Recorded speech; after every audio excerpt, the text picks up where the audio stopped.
Renuncie, presidente, renuncie ya. Ese ha sido el clamor de la ciudadanía a lo largo y ancho del territorio nacional. No solamente aquí en la ciudad capital, sino en varias cabeceras departamentales. Renuncie, presidente, renuncie ya.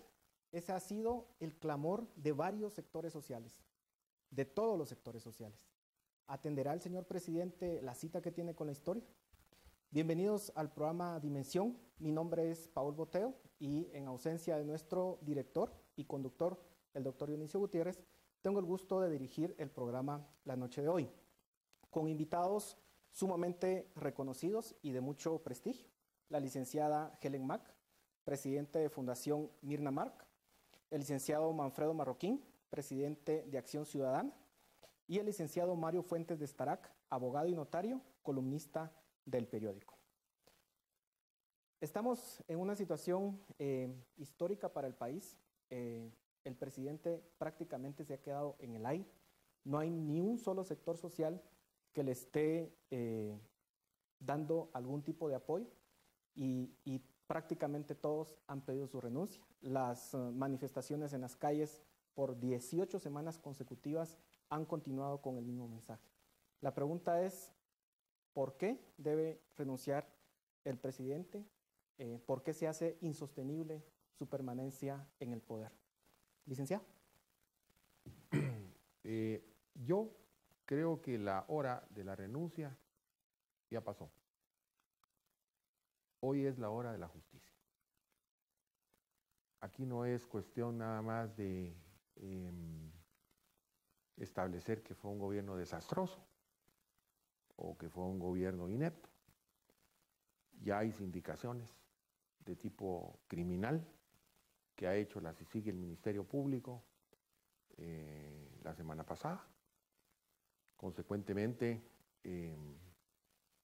la renuncia pues es un acto voluntario que podría adoptar el presidente Pérez en este momento, pero la rueda de la justicia ya empezó a caminar y consecuentemente pues vienen los procedimientos de antejuicio, viene la acusación penal y tendrá que sentarse en el banquillo de los acusados como está sentada en ese momento la ex vicepresidenta Rosana Valdetti.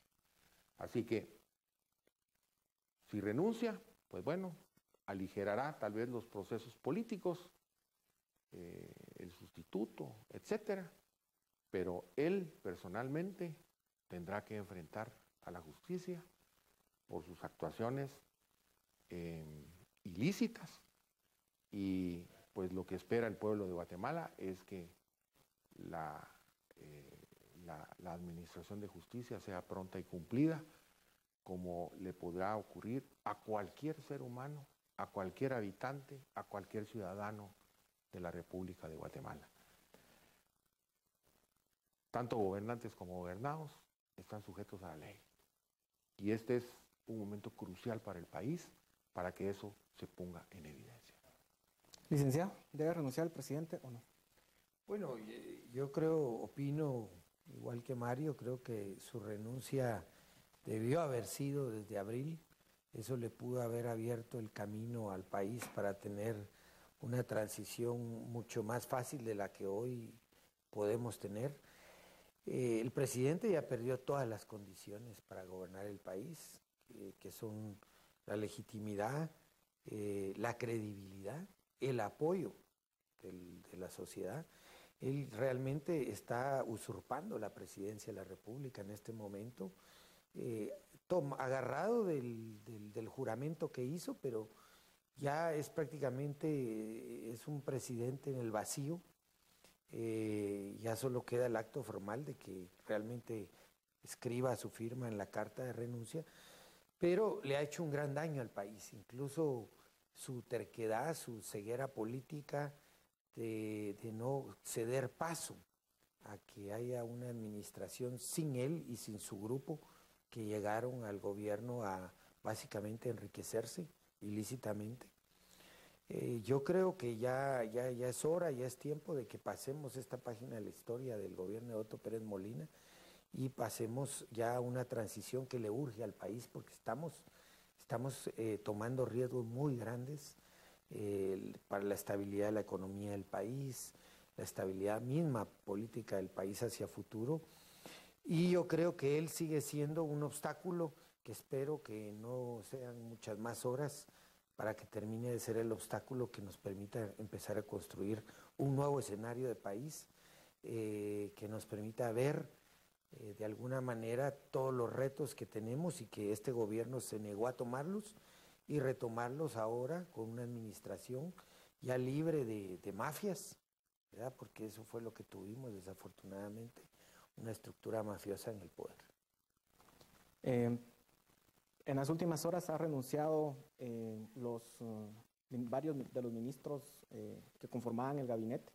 Se habla de que en las próximas horas o en los próximos días hayan más renuncias. ¿Es sostenible para el presidente en esta situación sostenerse en el poder, licenciado? No, definitivamente no, y por eso es que debe de renunciar. Debió haber renunciado desde antes. Hubo un sector y una mayoría tal vez que pusieron en duda si era realmente necesario que él renunciara y se le dio como ese beneficio de la duda, y otro sector que estuvimos en el parque sábado con sábado pidiendo la renuncia del presidente porque no dio muestras realmente de querer hacer cosas diferentes. Al contrario, él siguió respaldando a la vicepresidenta a todos los lugares que iba, quería legitimarla y se veía que eso ya era insalvable. Pero aparte de eso no promovió ninguna de las reformas, no escuchó el clamor popular y siguió defendiéndose, aferrándose lo que en ley está, pero sin ninguna legitimidad. Hoy con las pruebas que ha mostrado el Ministerio Público y la CICIG son tan contundentes que definitivamente ya no tiene no solo la legitimidad. ¿Cómo queda Guatemala ante el mundo si él no renuncia a un presidente que está siendo sindicado de ser corrupto? Eso es lo que lo hace insostenible, y por la dignidad de todos los guatemaltecos y respeto a la comunidad internacional que estamos en este concierto de naciones, él no puede seguir sin dejar de renunciar. ¿Qué salidas honrosas va a querer tener él cuando tenga que enfrentar la justicia? Son otros 100 pasos, ¿verdad? Pero la verdad es que él no hizo absolutamente nada para querer hacer algo por estos meses que han estado pasando, 4 meses de exigencias en el parque, y que creo que ha sido muy meritorio, especialmente de la juventud guatemalteca, que ha tenido esa esperanza puesta, que ha hecho actos revolucionarios, diría yo, pacíficos, y que sí se puede hacer las cosas si hay voluntad. Y eso es lo que el presidente no mostró en esos 4 meses, y que pudo haber no revertido cosas, pero pudo haberse ganado ese sector que es, yo te diría, conservador, un centro derecha que le da miedo el cambio, ¿verdad? Toda la gente tiene miedo al cambio, y que él no lo aprovechó ni quiso hacer nada por quererse legitimar, al contrario. Y esto lo lleva de una vez, pues yo diría, al suelo. Ya no solamente no tiene legitimidad, credibilidad, y no tiene nada, sino que realmente ya tiene serias indicaciones de criminalidad. Y como bien dice el licenciado Estarac, ahora lo que ya le corresponde es enfrentar la justicia. Por lo que ustedes dicen, estaríamos enfrentando entonces una inminente y obligatoria renuncia del presidente. Vamos a volver con ese tema en nuestro programa Dimensión. Volvemos en un momento.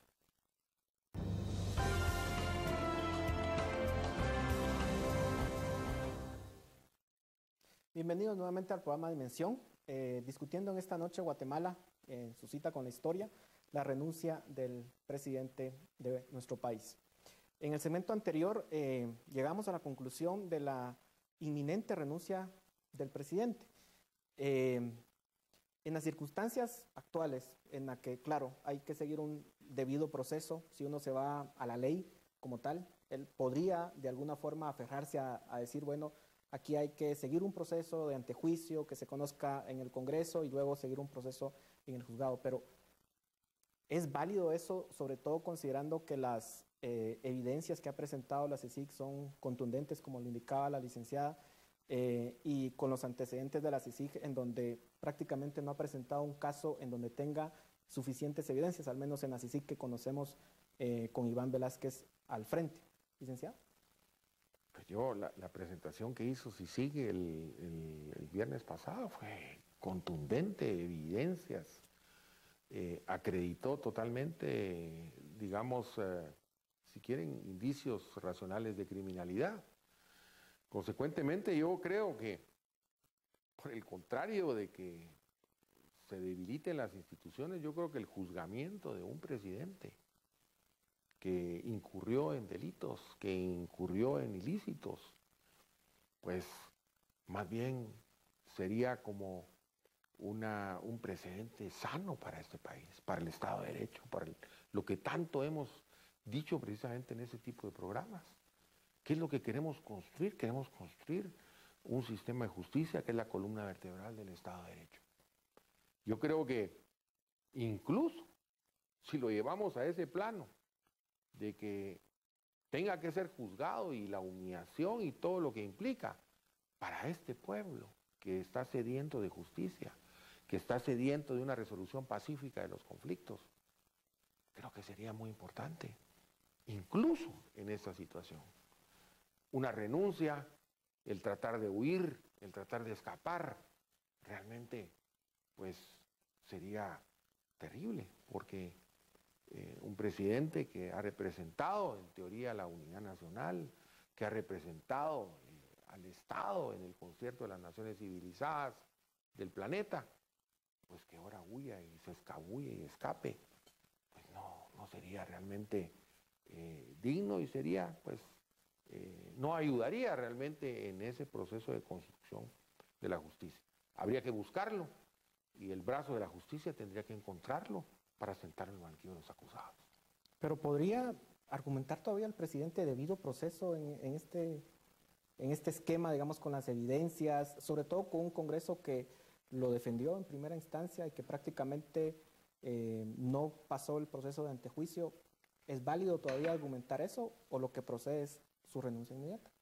Yo creo que su renuncia es lo más lógico, es lo que tiene más sentido común, porque el otro camino, que sería el debido proceso en este caso, que sería el antejuicio, promover el antejuicio en el Congreso, pues es evidente que el Congreso tendría que darlo con lugar, las pruebas ya están aportadas, no hay materia para una comisión pesquisidora del Congreso porque ya están aportadas las pruebas, y lo único que haría es todavía ponerlo en una vitrina más grande al presidente, porque de alguna manera se tendrían que leer los cargos en el Congreso, es decir, se tendría que profundizar más en todos los ilícitos que se le acusan al presidente y sería la salida más torpe que él podría seguir. Pero estamos acostumbrados a que el presidente siempre elige los peores escenarios. O sea que no hay que descartarlo porque él, si algo se ha destacado, es en llegar a las últimas consecuencias en el escenario más torpe para él mismo y no digamos para el país. Así que yo, la verdad, creo que es inminente su renuncia. Sí es, todavía queda la duda si se va a fugar, si va a enfrentar la justicia, porque al renunciar, él inmediatamente tendría una orden de captura por los ilícitos que se le señalan y tendría que ser esposado prácticamente. Ya no tendría que someterse a un juicio. Imagínese usted un presidente de un país en tribunales, encarando delitos criminales como los que se le señalan, asociación ilícita, cohecho pasivo, defraudación tributaria, y quién sabe qué otros cargos más puedan venir, como lavado de dinero y otros.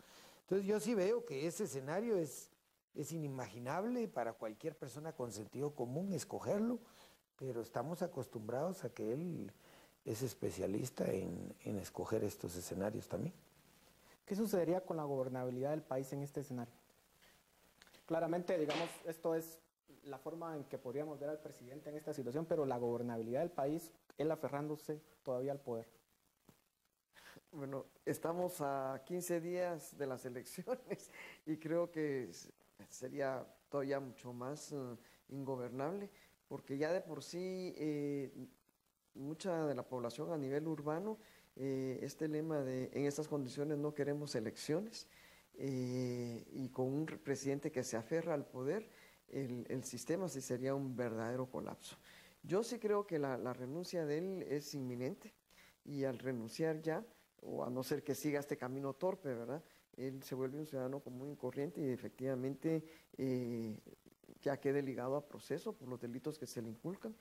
Y lo sano es que se hiciera aquí en Guatemala, ¿verdad? Nosotros, por ejemplo, en el tema de derechos humanos siempre nos señalan de por qué utilizamos el sistema interamericano, que eso no es fortalecer el sistema judicial a nivel nacional. Bueno, ahorita tenemos una prueba y a ver si el presidente realmente va a tener esa hidalguía de quedarse y asumir y enfrentar todas las responsabilidades ante el sistema de justicia guatemalteco.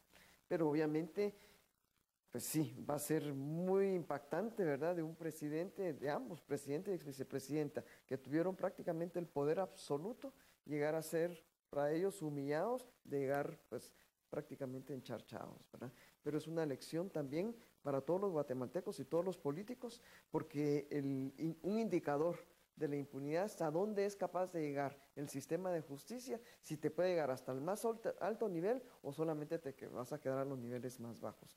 Eso quiere decir que el reto que le queda al Ministerio Público y al sector justicia en general es si es capaz de mantener esa autosostenibilidad con el apoyo que ha tenido CICIG. Y en este caso ahorita solamente ha sido el Ministerio Público. El organismo judicial ha sido como estarlo jalando y empujándolo ahí y jalándolo con carretas para que empiece a darle a aquellos antejuicios que con mucho dolor lo han sacado y que pasan facturas, ¿verdad?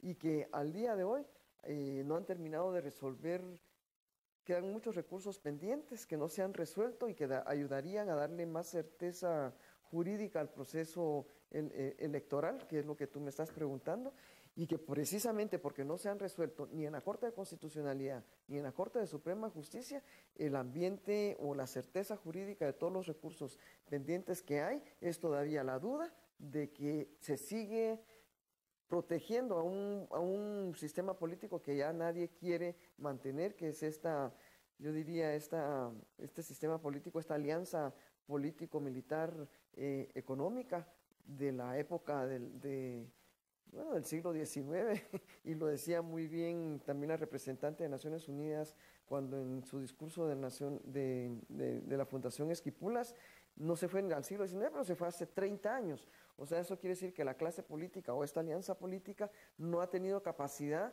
de tener los cambios con la rapidez que el mundo está cambiando. Y por eso es que hay toda una población que está exigiendo este cambio. Aquellos sectores que todavía quieren mantener ese status quo, mantenerlo intacto, sin ningún cambio, la que sale perdiendo es Guatemala, porque cada vez va quedando más rezagada en el concierto de las naciones. Licenciado, ¿puede hablarse de gobernabilidad en Guatemala en los meses que queda con Otto Pérez al frente del gobierno? ¿Podría darse? Yo creo que ya no hay gobierno. Simplemente el gobierno colapsó, están renunciando los ministros, los viceministros. Yo creo que van a seguir renunciando. Ya no tiene instrumentos, no tiene herramientas ya para gobernar. Como dicen Manfredo y Helen, lo lógico es que se separara del cargo, pero eso es una hipótesis, ¿verdad? O sea, no sabemos, es eminentemente voluntario, no sabemos si lo va a hacer o no lo va a hacer.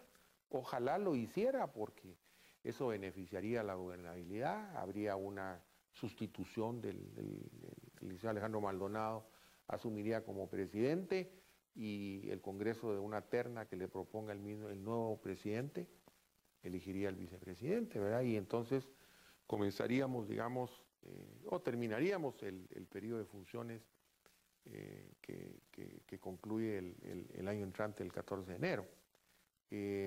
Pues eso sería, digamos, lo menos traumático. Pero si definitivamente se aferran a toda esa estructura que mencionaba Helen, la estructura de los antejuicios, yo creo que tiene que revisarse todo eso. Hay una serie de mecanismos y de complicaciones y de obstáculos para que verdaderamente pueda haber un juzgamiento, pues tendrá que seguir ese procedimiento. Y tarde, o sea que renuncie o que termine ese procedimiento de antejuicio, etcétera, pues va a tener que finalmente sentarse en el banquillo de los acusados.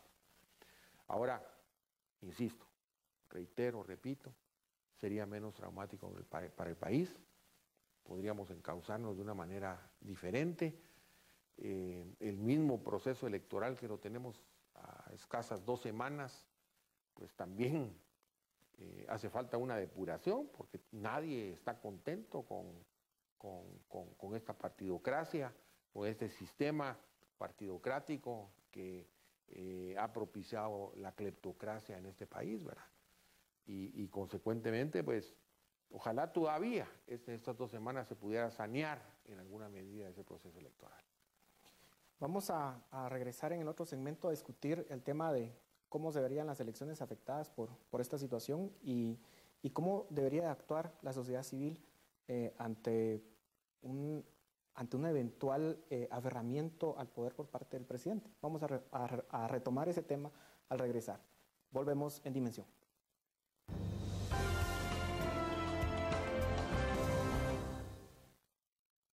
Bienvenidos nuevamente a Dimensión. Entramos a nuestro tercer segmento. En los segmentos anteriores habíamos visto prácticamente el problema de gobernabilidad que enfrentaría el país con un presidente que todavía se aferra al poder. Obviamente hemos tenido un contexto de 18 semanas consecutivas de protesta ciudadana, como mencionaba al inicio, no solamente aquí en la ciudad, sino que también han habido en las cabeceras departamentales, aunque obviamente en menor medida, pero ha estado presente el tema. ¿Qué pasaría o cómo deberían de actuar los sectores sociales si vemos que el presidente hace intentos de todavía mantenerse en el poder? ¿Cuál debería ser la actitud de la sociedad y de los distintos sectores sociales?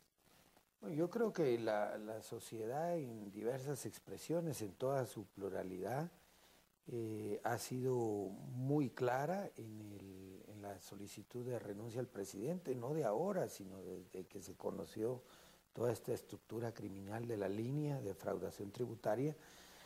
Creo que la gente está clara en sus demandas. La gente lo que ya no quiere es ser gobernada por la corrupción, ¿verdad? Y por todos estos personajes que encarnan la corrupción, que encarnan un sistema político perverso, que se nutre de financiamiento también proveniente de la corrupción, de financiamiento mafioso también, de grupos ilícitos.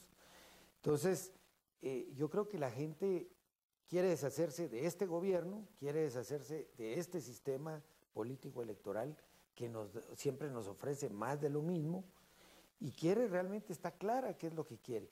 El gran problema que tenemos es que hay todavía diques que están todavía conteniendo esa presión social. Primero, la renuncia del presidente, que se vaya. Bueno, el segundo dique es el Congreso de la República, un Congreso que no atiende esas demandas, que totalmente desfigura lo que es la representación de un parlamento, porque el parlamento es la representación de una nación, de su pueblo, de su sociedad, y ellos están escuchando y se ponen tapones en los oídos.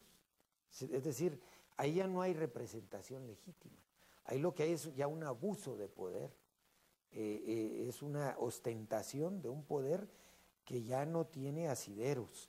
Y luego está el dique de la justicia, que es una justicia también comprometida con este esquema de corrupción.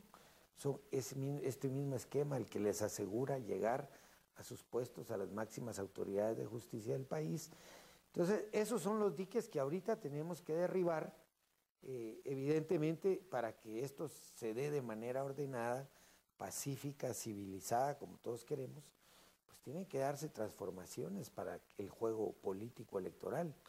Y hasta hoy se han negado a dar este paso los congresistas, pero yo sí creo que la gente de hoy en adelante no va a descansar hasta ver materializados esos anhelos de que seamos un país libre de mafias, por lo menos de mafias que nos gobiernen, ¿verdad? Porque mafias van a seguir seguramente habiendo hasta que no tengamos capacidad de reconstruir nuestro sistema de investigación y persecución penal. Pero yo creo que la ciudadanía despertó para no volver a cruzar los brazos por unos buenos tiempos hasta que veamos esas conquistas materializadas. Ahora, ¿cómo con la ventana de oportunidad que se abre, básicamente estamos ante una lucha entre la ciudadanía, que como ustedes lo indicaban, están hartas de toda la situación de corrupción, de la situación grave económica y social que se vive por la mayoría de los guatemaltecos, con los índices sociales más terribles a nivel latinoamericano. O sea, estamos muy por detrás en índices sociales y económicos, y esto podría representar una oportunidad. ¿Cómo vencer esa mafia que prácticamente se ha apoderado, digamos, de nuestro sistema? ¿Cómo puede salir triunfante la ciudadanía de esta situación y cómo transformar al país de una forma civilizada, ordenada, obviamente? ¿Cómo lograrlo, licenciada? Hay rutas que ya están establecidas con ciertas leyes que se han identificado como estratégicas. Estos cambios se pueden hacer, pero tiene que haber, diría, una clase política decidida para hacerlo. El problema que ha estado sosteniendo Guatemala y que hemos venido arrastrando en esas formas de ingobernabilidad que tiene es porque nos hemos mantenido rezagados en todos los niveles, porque hay todo un sistema que no quiere escuchar y que no está al tanto de los cambios que el mundo requiere. Y eso es lo que hace que la gente empiece a despertar. Ya, por ejemplo, la generación que va a votar hoy, ahora, es la generación que nació con los acuerdos de paz. Y todo ese despertar ciudadano ya no lo pueden seguir controlando como con los mitos de la época del pasado, del miedo, no hables, no te pronuncies, si son los militares, pues son los que mandan, ¿me entendés? Eso es, y está plasmado en muchos de los cartelones, se han metido con la generación equivocada. Entonces, si dijéramos, los gobernantes o los van a escuchar a esa población, tienen que tener pasos decididos. Pero para poder depurar toda esta cleptocracia a la cual se refería el licenciado de Starac, Mario Fuentes de Starac, en otros países se ha demostrado que la única manera para poder combatir corrupción y crimen organizado es a través de pactos de ética. Y esos pactos de ética tienen que ser aplicados en toda la burocracia con la inhabilitación. Es la única manera que tú puedes lograr y depurar toda una burocracia, porque eso significa que ese funcionario público que está para servir al ciudadano, lo que está haciendo, y es lo que está pasando ahorita, ese funcionario se está aprovechando del ciudadano, en lugar de ser a la inversa. Si tú empezás a cambiar los códigos penales en el sentido de empezar a penalizar ciertas conductas éticas, por ejemplo, el tema del uso de la información privilegiada. ¿Cómo fue que lograron meter a la gente de Wall Street a la cárcel? Por el uso de la información privilegiada, que es una cuestión ética. Aquí es todo lo contrario. ¿Cómo quiero estar en el poder para tener información privilegiada y yo enriquecerme? Cuando eso debe ser penalizado. En el organismo judicial, ¿tú cómo vas a creer que tenés un código de ética y el castigo, dijéramos, ¿verdad? Solamente es la amonestación. Ya no lo volvás a hacer, ¿verdad? Estamos hablando de la justicia. Esos jueces que lleguen a tener una falta grave, y ahí es donde, de ética, y ahí es donde empieza a tener sentido estos conceptos que han sido grandemente discutidos, como el famoso tema de la reconocida honorabilidad, y que eso no se puede medir. Claro que se puede medir. Lo que hace falta es que se quiera aceptar y que Guatemala empiece a cambiar esa cultura y empecemos a recuperar nuestros valores. A las empresas en muchos lados del mundo no las certifican si no han marcado un código de ética.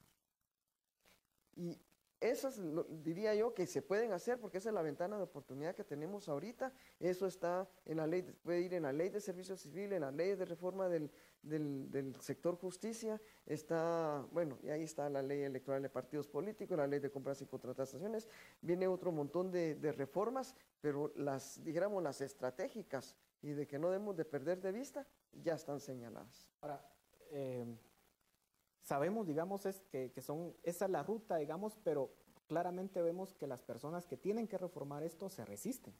Y es lo que vimos con las reformas a la ley electoral que fueron planteadas por el Tribunal Supremo Electoral, que llegaron al Congreso, que fueron manipuladas para quitarle, digamos, muchos de los dientes que tenía. Y vamos a ver constantemente esa resistencia por parte del sector político a los cambios que se están dando. Entonces, ¿cómo doblarles o cómo torcerles el brazo, digamos, para que efectivamente puedan entrar esas reformas? Porque si no, podemos pasar otra década más discutiendo esos temas y no va a pasar. Lo que pasa es que ya tenés instrumentos como la CICI, es decir, hace 4 meses, 5 meses, no hubiéramos pensado lo que estamos pensando y lo que estamos viendo al día de hoy. Fue un aporte de la CICI, y la CICI empoderando al Ministerio Público. Entonces, si nosotros empezamos a exigir eso, y esa es la razón de ser y de existir de la CICI, cosas nuevas están sucediendo. El tema es, pero por esa razón es que hay, por ejemplo, un partido que no quiere a la CICI, porque quiere mantener el status quo, no quiere mantener su costumbre de impunidad. No solamente ese partido, pero claramente, porque ahí están definidos incluso su vicepresidente, candidato a vicepresidente, que está siendo señalado, y sus principales financistas señalados por la CICI. Entonces mejor me lo despido y empiezo a buscar otra estrategia para ver cómo me vuelvo a ganar a los guatemaltecos y a saber cuáles serán sus estrategias, pero lo primero es mantener la impunidad. Si sigue en ese camino, Guatemala, por supuesto, va a seguir en los caminos de la ingobernabilidad, pero Guatemala ya cambió. Después del 25 de abril, Guatemala cambió definitivamente. Ahora, la reforma del Estado yo creo que definitivamente pasa por voluntad política. Y el problema es que no hay voluntad política en esta clase política, en esta partidocracia.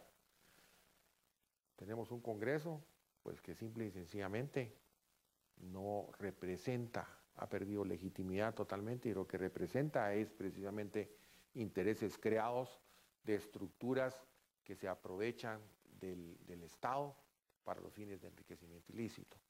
Entonces, ¿qué tenemos que hacer? Bueno, Acción Ciudadana ha hecho un planteamiento muy claro en que los diputados que quieren reelegirse sean canceladas sus inscripciones como candidatos.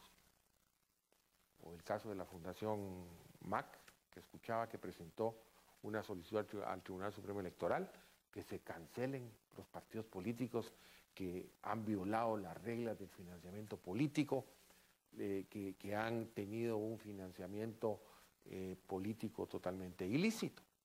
Entonces, ok, por ahí vamos a empezar, por la depuración de esa clase política, para que verdaderamente se empiecen a canalizar los cambios. Pero con esta clase política que obstaculiza totalmente la posibilidad de una reforma auténtica, genuina del Estado, no vamos a ningún lado. El Tribunal Supremo Electoral en este momento, no solo la CICI, que afortunadamente está haciendo un trabajo excelente al lado del Ministerio Público, pero también el Tribunal Supremo Electoral, hay que exigirle. Las manifestaciones también están llegando ante el Tribunal Supremo Electoral y le están demandando que aplique la ley, que cancele las inscripciones de candidatos a diputados a la reelección, de candidatos a alcaldes que están sindicados y que pretenden reelegirse, concejales, etcétera. Y el Tribunal Supremo Electoral está impávido ante eso. Y vamos a celebrar elecciones en 2 semanas. Eso es definitivamente una cuestión que lo que va a provocar es desbordar totalmente a la ciudadanía, porque las instituciones no están respondiendo a los legítimos intereses del pueblo. ¿Qué es lo que se tiene que lograr finalmente entonces para esa voluntad política? Vamos a discutir eso en nuestro último segmento. Regresamos en un momento con Dimensión.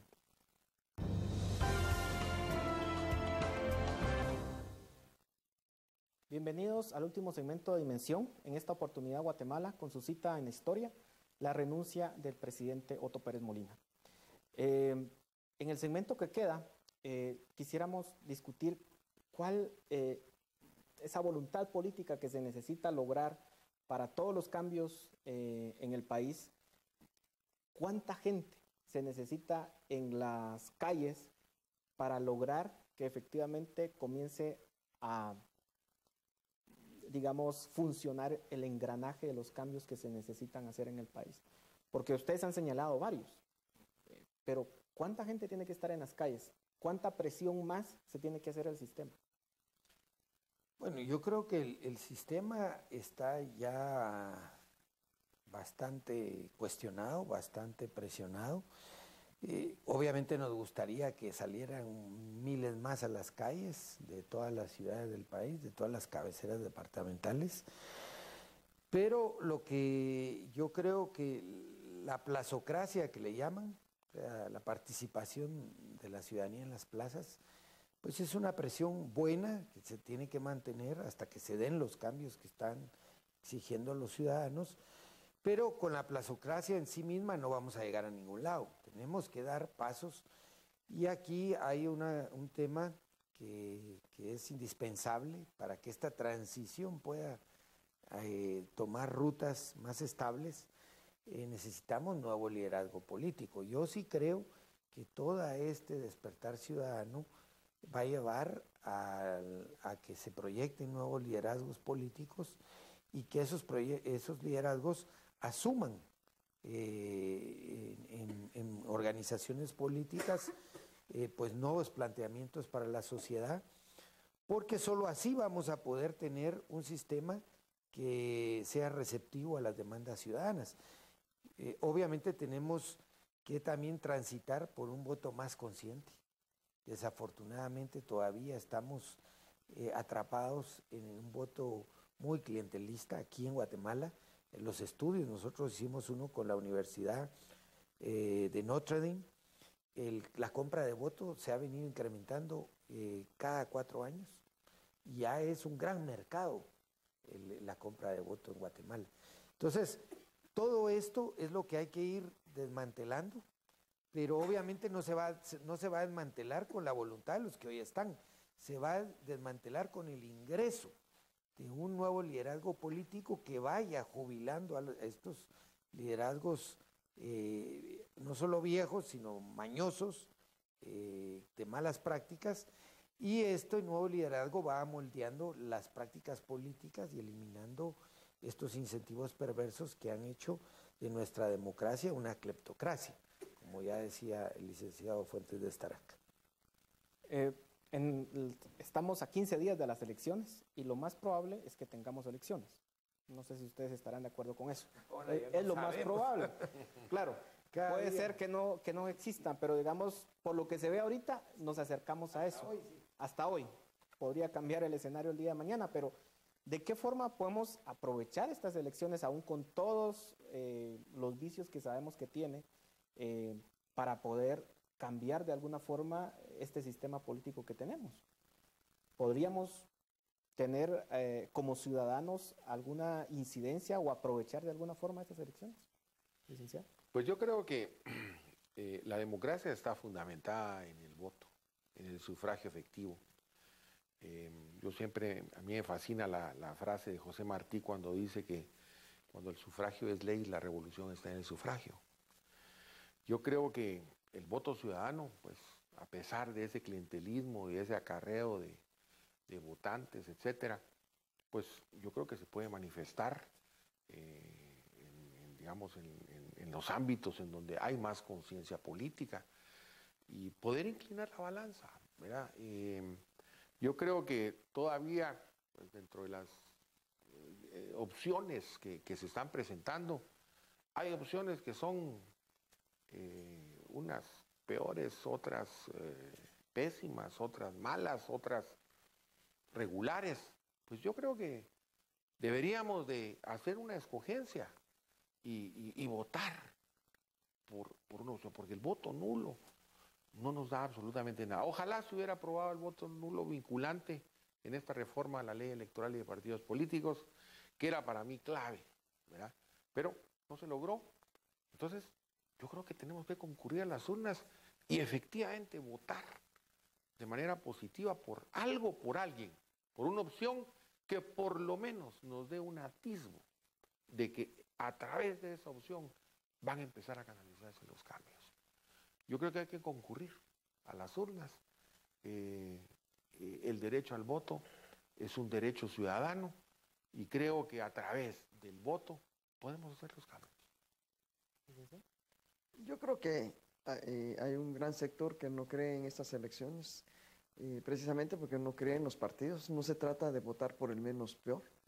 Y la opción ha sido el voto nulo o simplemente no ir a votar. Por eso es que el próximo gobierno que entre va a entrar con mucha deslegitimación.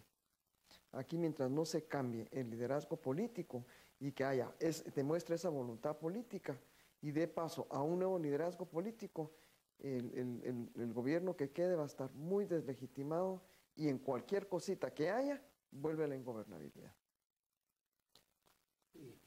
Mira, yo creo que sí hay división de opiniones respecto a las elecciones.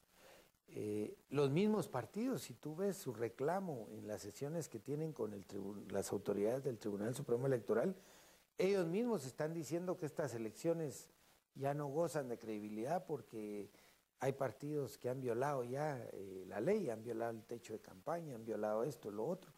Y ya ellos mismos están prácticamente anunciando que de no ser favorecidos van a pedir la invalidación de las elecciones. Entonces, no es lo mejor ir en estas condiciones a las elecciones, como se dice en la plaza, pero yo sí creo y estoy convencido que las encuestas señalan que un 65% dice que sí piensa ir a votar. Eso quiere decir que mucha gente, que todavía el segmento que cuestiona las elecciones, que plantea el voto nulo o la abstención, no es la mayoría, de acuerdo a las encuestas. Si eso se confirma y más de un 60% va a las urnas, pues estaremos otra vez en una elección normal en nuestro sistema político, en donde, como dice Helen, vamos a ir a elegir lo menos peor. Y eso evidentemente no va a garantizar gobernabilidad. El país, normalmente los países cuando entran en ciclos de ingobernabilidad no lo recuperan tan rápido. Más o menos está estudiado que para cuando entras a un ciclo de ingobernabilidad como el que estamos viviendo en Guatemala, más o menos es un promedio de 6, 7 años para recuperar estabilidad. Entonces, aquí lo que sí está claro es que las próximas elecciones no le aseguran a nadie, al que salga favorecido en las urnas, que va a tener un gobierno estable. Se lo tiene que ganar. Y se lo tiene que ganar reconociendo que es un país en crisis, que tiene que ceder, que tiene que conformar un gobierno plural de unidad nacional y hacer los cambios que la gente está pidiendo que se hagan. Si eso no tiene gran ciencia.